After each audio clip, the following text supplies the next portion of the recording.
Hey, it's David Andrew Weeb with Music Entrepreneur HQ. I'm here to do another off-the-cuff recording of the latest episode of the podcast. We've got a puppy barking in the background, and there's absolutely nothing I can do about that. Sorry.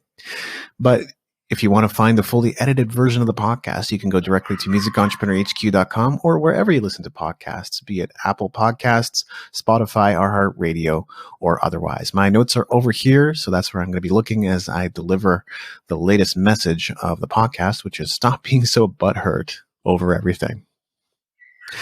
Hey, it's David Andrew Weeb. Today I wanted to share about sensitivity and offense, because as artists, we always seem to base our value or outlook on what someone else thinks or says. At the outset, let me tell you that you'll never know what anyone else is thinking unless you ask them. It's impossible. So everything you're thinking is probably based on a story you've constructed in your head, and you got to A, ask that person what they're thinking, or B, let go and be complete with it to move forward. Being butthurt over everything is so common and so counterproductive that it can end up wasting a lot of precious time. It can easily ruin your life and your career. So let's talk about this. The first thing I want to get into is how we interpret the comments of others, because we would never feel rejected or criticized if not for things others have said. 1. Ask yourself whether the comment was about you. So it's been my observation that as creatives, we'll often enter conversations not informing others of our intention, but we'll steer the conversation in such a way that we'll get the answer we think we want. We do this without establishing any context, so the person we're talking to isn't even sure of our intentions. It's like a girl asking a guy, is there anyone in your life you think is worth fighting for right now? What she's really asking is whether she's worth fighting for. But that's not what she asked. So she will interpret the answer no as meaning she's not worthwhile. Or she will interpret the answer yes as meaning he has a girlfriend already. Either way, she'll take it negatively. And by the way, I'm using the pronoun she here, but guys are just as likely to ask ambiguous leading questions like this. So don't take this in a sexist direction. So the first thing to understand is that in a conversation like this, whatever response you get, it was not about you, because you did not ask about you asked generally. It takes courage to ask what another honestly thinks about you, but it's not worth the offense if you haven't done the hard work of asking about yourself specifically. Before you take anything personally, first ask yourself whether it was said about you. 2, don't take what one person says as final. You've probably heard stories of people who got a diagnosis from a doctor, but they were compelled to get a second and a third and a fourth opinion because either they did not trust what they were being told or thought there might be another way to combat their illness. Yet what I see all the time is artists taking one person's opinion as final. They'll hear, you're too young, you're too old, you're too fat, you're too skinny, you're not experienced enough, you're too experienced, your music's not good enough, you're not marketable, you're not our style, or some variation thereof, and take it personally. First, just as I said in point 1, we've got to check to ensure this comment was said specifically about us, right? But beyond that, no matter the authority of the individual, if it's just one opinion, it's just one opinion. So one booking agent or publicist or promoter rejected you. What does that mean? It means you were rejected by one agent, one publicist, or one promoter. And it doesn't even mean that, because if you create something better and come back to them later, they might still give you a yes.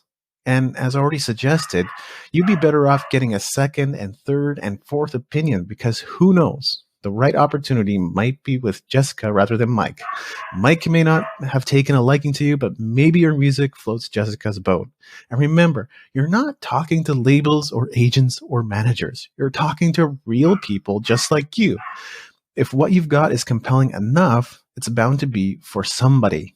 If you've got fans, then you already know your music is for somebody. And it's all about finding more people like that.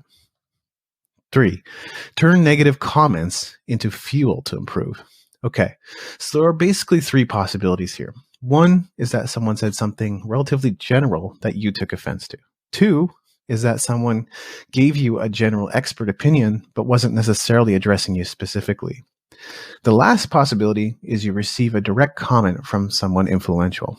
I see a lot of artists butthurt over this because they were told one thing by someone, like, you're not going to make it, or you're too old, or you're the wrong sex, so you're going to be mistreated, or whatever.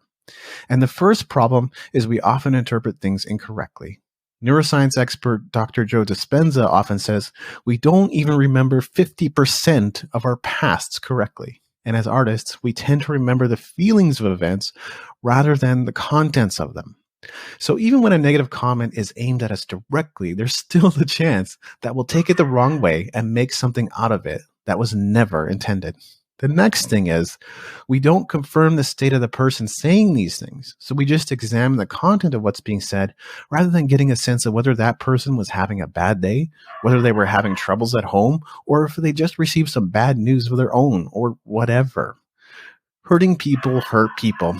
And if you were to reflect on your own past, you probably see that you said things that were hurtful to another, intentional or not.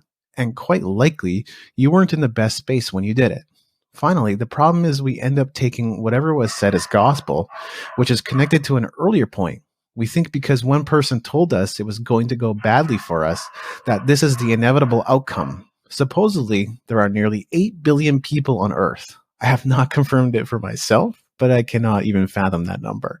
The sentiment here is that your opportunities are basically unlimited. So even if it's Max Martin or Dr. Luke or Diddy or Timbaland telling you this is the way it is, it's premature.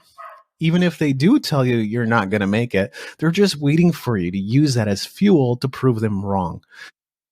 Because they're never going to work with anyone that doesn't get up after being knocked down. And trust me, they've probably been knocked down more than anyone else. It's how they got to where they are.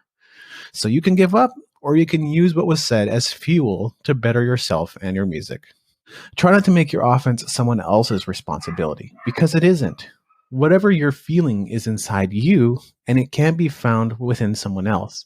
So only you have the power to do something about it. All right, to summarize today's episode, 1, don't worry about generalized comments or advice. Generalized advice might apply to 60 to 80% of people, but it might not apply to you. If you want to know how someone really feels about you, ask them directly. Don't beat around the bush. 2, don't take anything as final. Assuming your heart is still beating in your chest, there are always opportunities. Yes, you may need to pivot. You may need to adjust your goals, but that doesn't mean you can't achieve success on your own terms. Shift your paradigm and keep going. 3, use it all as fuel. Sometimes offense is intentional, or at the very least, you may be tested by others in the industry. Use it all as fuel to improve, to get better, to become the best version of yourself. My friend Chris Naish did exactly that when he got a scathing review from a journalist, but years later got a positive review from the same journalist who admitted defeat. 4, don't blame anyone else for your feelings. Victim mentality is unproductive. Recognize that whatever you're feeling is within you, and that's only because you gave your own power over to it. Remember, you can be butthurt, or you can keep making progress in your music career. The choice is yours. You can be butthurt if you want, but the only thing it can do is stop you dead in your tracks and rob you of time, joy, and fulfillment. Better to reframe, use it as fuel, and begin moving in a productive direction, even if you have to pivot and adjust course accordingly. If you're ready to stop being butthurt over everything and want to grow your music career and fan base, head on over to musicentrepreneurhq.com/join to grab your free guide from our ebook library. You're sure to find something of interest to you there, and if this episode resonated with you, I'm sure you'll enjoy the music career checklist. This has been episode 216 of the New Music Industry Podcast. I'm David Anchweeb, and I look forward to seeing you on the stages of the world. And if you're watching this on YouTube, don't forget to like, comment, and subscribe. I look forward to interacting with you.